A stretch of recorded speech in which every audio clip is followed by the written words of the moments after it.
there are two fundamental attitudes toward life and its sorrows. Those with the first attitude blame the world. Those with the second ask what they could do differently. It's much easier and much more gratifying to your basest desires to blame someone else for your misery. Life is full of ups and downs, disappointments, failures, obstacles, and stumbling blocks. Trust me when I tell you that you will need to be mentally tough to overcome and conquer some of the hurdles life will throw your way.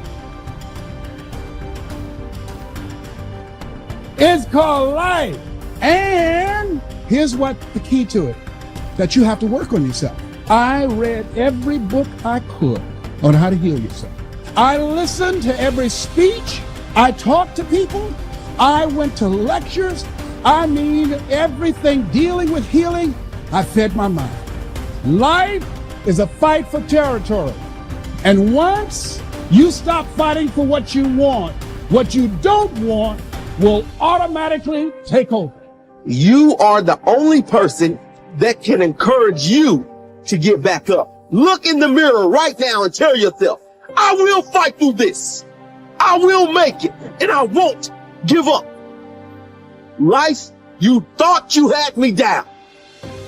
But this is the moment I change my mind. I won't let anything keep me down. When you want something new and fear pipes up and tells you can't have it, you gotta say, yes, I can. When you want to try something new and fear pipes up and tells you you shouldn't do it, you gotta say, yes, I should. When you want to go somewhere new or be with someone new and fear pipes up and says you won't do it, you gotta say, yes, I will. I will never quit, because if you quit, you're done. You may still be alive walking around on this earth. You're done. I will never quit. I will persevere and I will thrive on adversity. My team expects me to be physically harder and mentally stronger than our opponents. I hold myself to that standard. I will be physically harder and mentally stronger than anything that comes against me, my family, my business, my brothers, my sisters, my team. I will be the one that is physically harder and mentally stronger, and I will work to maintain that position. You won't beat me. If knocked down, I will get back up every single time. Every day, it's a selling job on you. It's possible. I can do this. I can make this happen. No matter how bad it is or how bad it gets, I'm going to make it. It's possible.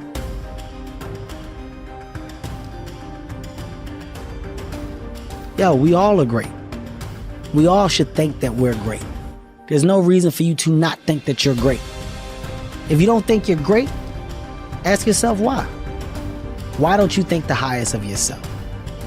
When you do, people have no choice but to follow suit. You have no choice but to follow suit. Well, a lot of people, they base it on their past. They base it on the life that they've experienced up until this moment. Makes you better. Yeah, it does make you better. Makes you better, makes you smarter. Yeah. A life You need to with no hear a guy rocks. like you say it. Yeah, man. That's what's interesting about it. That's what's interesting about life. You can hear a guy like you say that, and then it changes your perspective, and then you'll go out and take action that you might not have taken before. I got a 585 on my SAT, Confessions. They give you 400 for putting your name on the paper. It's a true story. I guessed ABACADA. I did abacadabra all the way down. True story. Swear to God. Hand on my mother's grave. ABACADA. All the way down. I didn't care because it was a class trip that same day. I wanted to go Great Adventure. I was told that not taking my SAT seriously would prohibit me from furthering myself in life. That's what I was told. At the moment, I said, that maybe I should have applied myself. Maybe I should have did differently. When I saw all my friends get their test scores back and they were static, 800s, 900s, 960s, everybody's going to college. I felt like the biggest idiot in the world. The biggest idiot in the world, because the same people that I went and rushed to go to Great Adventure with, they had taken the SAT the week before. They already got their work done. They did everything they were supposed to do, so that moment of fun was real fun for them. I was the only dumbass that didn't prioritize and take care of my shit. So I'm the only one going to community college. Everybody else off to Villanova, Temple University, Drexel University. God damn. I just got left behind. Why didn't y'all tell me that y'all did it the week before? How come y'all ain't tell me that we was serious about the college? Y'all ain't tell me y'all was trying to go to Temple or Drexel? Oh, wait. It's because my life isn't their life. They're focused on themselves. Wow, they're doing what they're supposed to do. Hey, Jack, go sit by yourself and figure it out, because this is where you should be. Lesson learned. Any opportunity given should be taken serious from this point. Because if not, you can find yourself feeling just like this. I try to get down on myself at the moment. I learn from it. Now, if I gotta take a goddamn test, you best believe I'm studying for that test, because I don't want the feeling like I'm the guy that didn't prepare. Now I got a story to tell my kids about what it feels like to be the kid in class that didn't prepare, that's got the worst grade when they give all those grades back. But it's because of my experience. I don't look down on those moments. You take those moments, you make the best of them, because they're life lessons. It's that simple. You're saying it's positive, but it's really just simplicity that's real. It's real. It's real, and it's your life experience, and it's your life's lesson.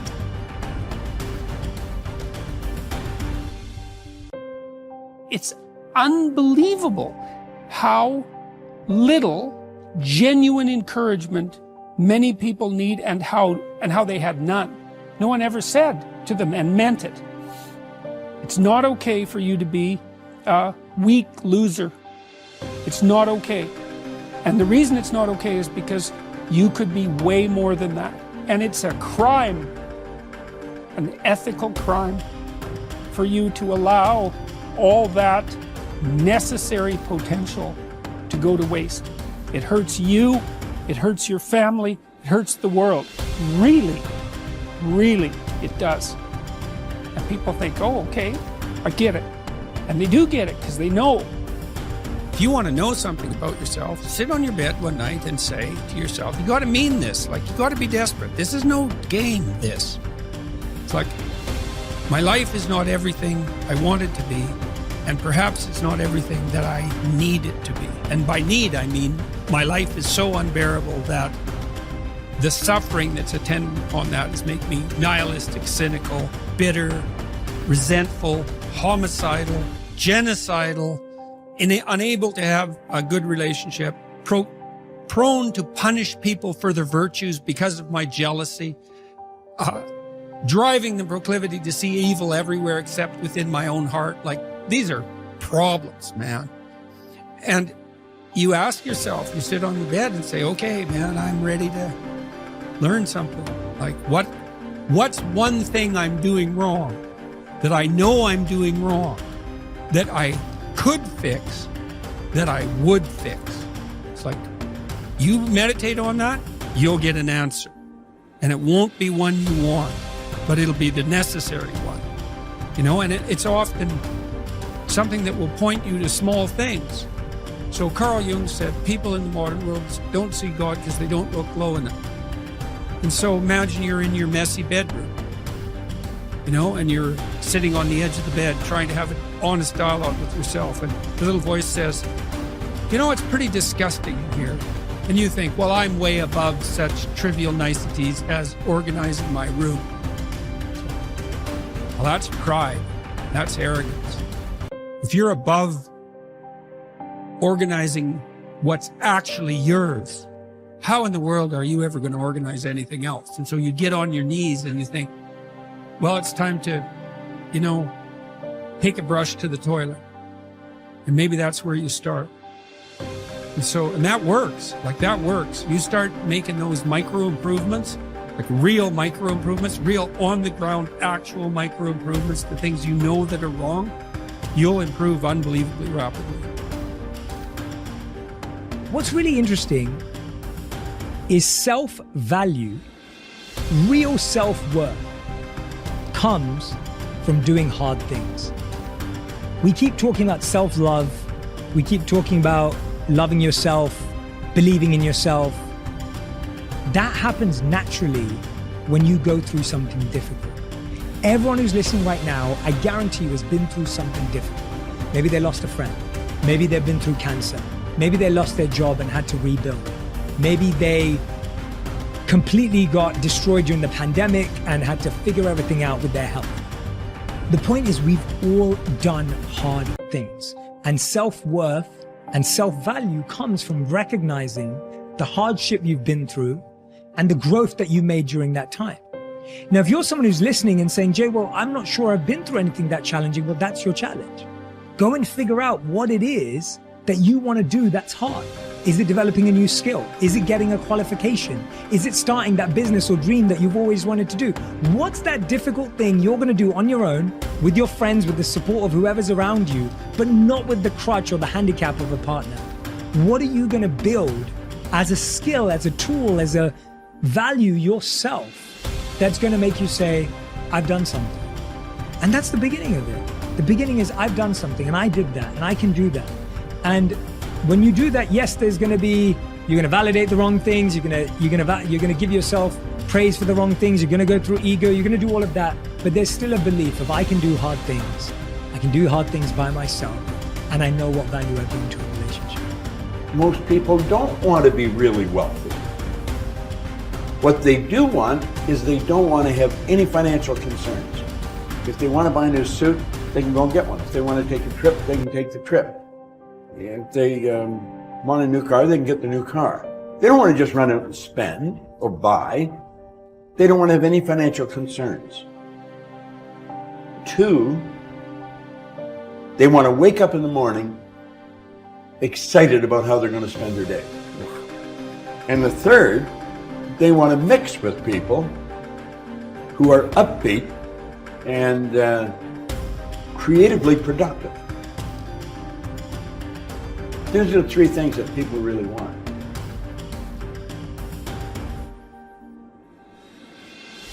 Well, a friend of mine spent 18 years studying the biographies of more than 500 men and women who had started with nothing and became successful.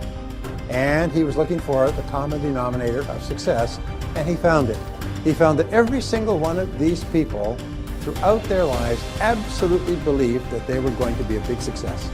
They absolutely believed they were going to be a big success when they grew up, and no matter what happened to them in their adult lives, and they never lost sight of that. Like the 3 wise men following the star, they felt that everything that happened was part of the process. Every setback was a lesson.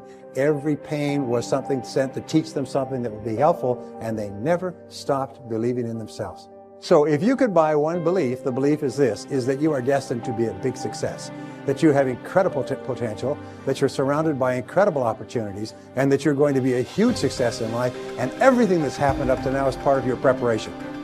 So challenge your self-limiting beliefs. Don't ever say, I can't do that, or I'm not good at that, or something else. No, wait and say, wait, what if that's totally false?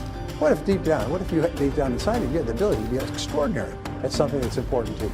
Whether it's skiing or skydiving or mathematics or selling or earning money or running a business, you probably have more ability than you could dream of. But don't sell yourself short.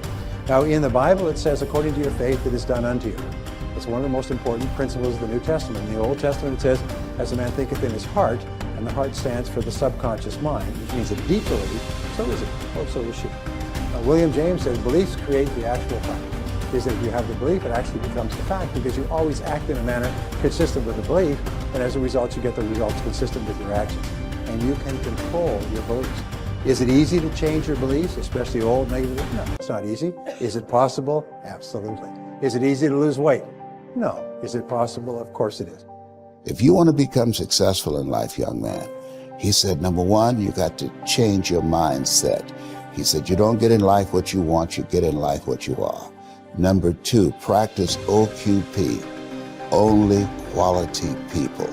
You earn within $2,000 to $3,000 of your closest friends. And the 3rd thing he said, develop your communication skills, because once you open your mouth, you tell the world who you are.